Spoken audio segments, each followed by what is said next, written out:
Every year I do a list on comic books that you should be investing in. But this year I'm going to do things a little bit different. In this video, this is going to be a list of comics that you should not be investing in 2024. First up is characters that are spec books that are based off side characters or very small characters. A good example would be Moon Knight #2, Volume #2.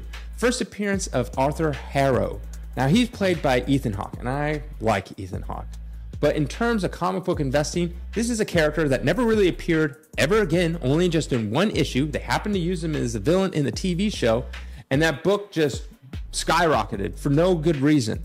A 9.8 peaked in 2022, right before the TV series is going to come out, for $530. Prior to that, it was selling for $35. You know where it is now? A 9.8 is selling for $52. That is down 90% from its all-time highs just a little bit over a year ago. That's almost case cost. And what do I mean by case cost? That's what it takes to have the book, send it off to CGC, get it graded, shipping there, insurance, and their fees, and back to you is gonna be around $40, maybe $50. So I expect this type of book is pretty much gonna stay here at around the case cost because it's not a very important character, just happened to be in a TV show, but these are not the type of books that you should be investing in. Another great example is Ego from Thor #132.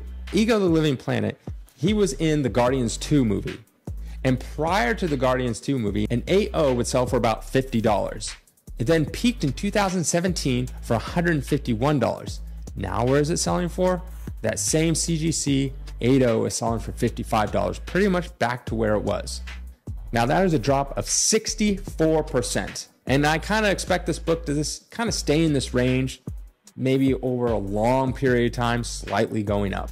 Another type of comic book that you should not be investing in 2024 is the comic books that had their day in the sun and it didn't really pan out for them and they have been dropping significantly.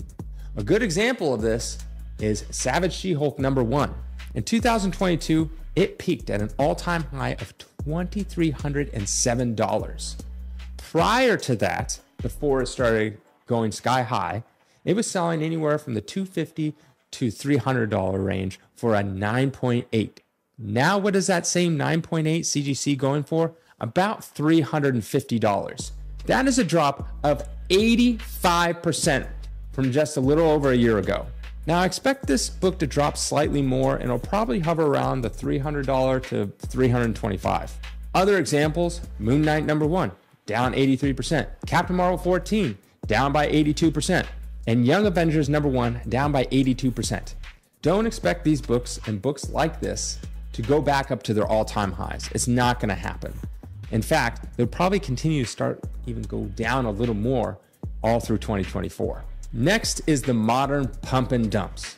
These are the modern books that just come out and they're on everyone's list all over the internet, YouTube videos everywhere. And people are like, oh, you got to get X, Y, and Z. You got to get this issue. You got to get this variant. This is going to be huge, blah, blah, blah, blah, blah, blah. A great example of this is Son of Kal-El #1. This book came out of the gate in 2021 at a 9.8. It was selling for $194. Now where is that book selling for? $25 for that same 9.8. That is a massive, massive drop of 87%. And I expect it to stay around this price. Might come up a little more because at 9.8, case cost is going to be about 40, and that's probably where this book is going to sit pretty much forever. It's pretty much anywhere from $20s to $50 mark. Another great example is Tosin from Black Panther #2. Everyone's saying, oh, he's going to be the new Black Panther in the movies, blah, blah, blah, blah. Heard it all before. At the start, a 9.8 in 2022 was selling for $345. Now it's selling for $73. That is down 79%. And I expect it probably to hover around where it is now. Other great examples, Stray Dogs #1, down by 88%. Kingspawn #1, down by 60%. And then Star Wars #20, down by 79%. These types of books are always going to be pushed in the beginning. The hype is going to be all-time high. If you really want this book, just wait like 6 months and it'll drop down way, way down from where they are at, and you'll be able to pick it up for relatively pretty cheap. And it goes the same with the variants. People will hype up a book and then hype up all the variants, and you got to get all these different variants. Here's an example of a variant from that same Black Panther #2. The variant cover for Black Panther #2 in a 9.8, right out of the gate, sold for $1,400. Yes, sold for that much. Now where is it? It's selling for $382. That is down 73%. Now, for the last about 6 months, it's pretty much been about flat, so I expect it to stay around here, maybe drop slightly a little more, but it's not going to go back up to $1,400. It was just riding high because people thought he was going to be in the new Black Panther movie and it was going to take over the mantle. Which brings me to my next type of comic books you should not be investing in are comic books that have been optioned or someone or something is attached to them. So many times I will see on people's list, hey, this book just got optioned by some random studio and they're going to make a movie. Do you have any idea how long it takes to make a movie? And most of the time, they never get made. Yes, first they buy the rights. Then they have to get a script together. Then they have to get all the actors and the directors and on board. And then they have to start filming the thing. And even then it might not even come out. And how many times have you heard like, oh, the director dropped out, the actor dropped out, or just fell apart altogether? That happens over and over and over. Let's look at an example. Nocterra #1. In the beginning, selling for a normal amount that a 9.8 would sell for. Then all of a sudden, gets optioned. What does it shoot up to? Shoots up to $163 for that same 9.8. Well, the movie never really got made, and anything I've read on it, nothing's moving forward, which is kind of typical. So now where is that book? It's selling for $59 for that same 9.8. That is down 64%. And I expect it pretty much to stay around the $50 mark. Other great examples, Oblivion Song, supposed to have Jake Gyllenhaal in it, down by 90%. Proctor Valley Road, down by 79%. And Department of Truth, down by 80%. Now you might be thinking, every book on here is a spec book. Of course, speculation and it doesn't work out. Well, here's our next category of comics that you should not be investing in. Old comic books, yes, old comic books that have zero significance or like pretty much no interest whatsoever. Just because it's old doesn't mean it's valuable or investable. A good example of this is King Comics, #88. Now it has Popeye in it, and you're like, oh, okay, Popeye. People know Popeye. For the last 10 years, it's been around $85. It's not really going to go up. It's not really going to go down. It just kind of exists. Like maybe you can convince someone to pay a little more than $85. Maybe you'll find one at an auction goes for a little cheaper than $80, but it's not really an investable. It's not going to grow over time. Now, if you're thinking, oh, that's his cartoon characters, not superheroes. Yes, even superheroes. Look at the Master of Kung Fu, #85. Shang-Chi was in a Marvel movie. Now, issue #85 is the first appearance of Richard, some random character. A 9.8 over 10 years ago in 2012. Yes, a 9.8 sold for $85.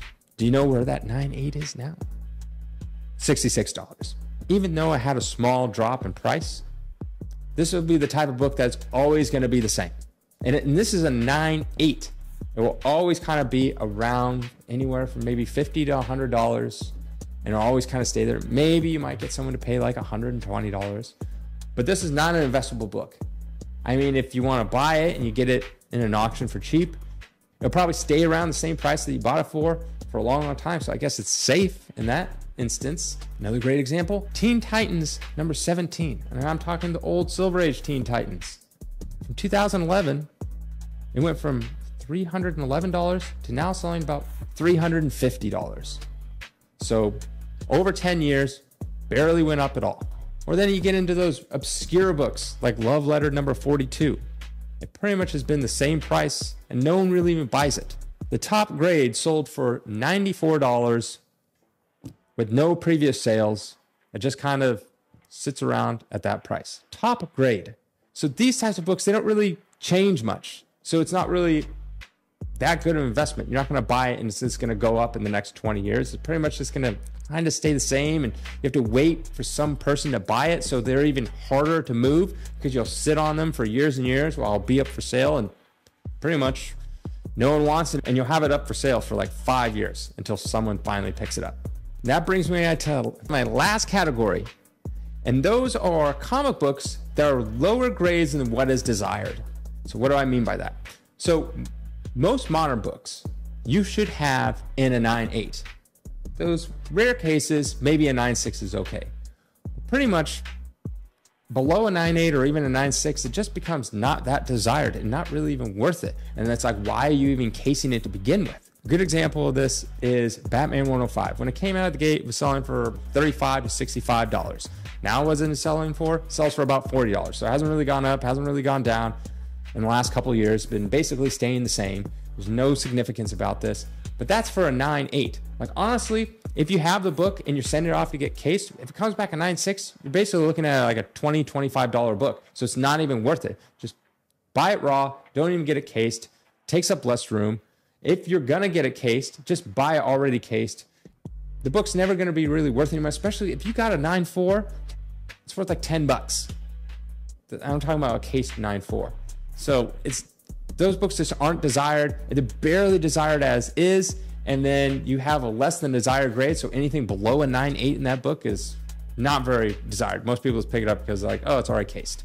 That happens also with silver, bronze as well. Like Defenders number 67 from the 70s. Like you're thinking, oh, it's old. I'll pick up an 8.0 or 7.0 or something like that. No, not even worth it at all. Like look at this 9.2. A 9.2 in 2006 sold for $16. You know where it is now? Selling for $20. A 9.2. See, not desired. Basically, you just need that in like a 9.8 or a 9.6 as well. And for even those, I would say just pretty much just buy them raw. You don't need to get it cased. So I hope you like this video, and I hope this will help you not get burned in getting into some bad investments in 2024 and even beyond. Have a great day.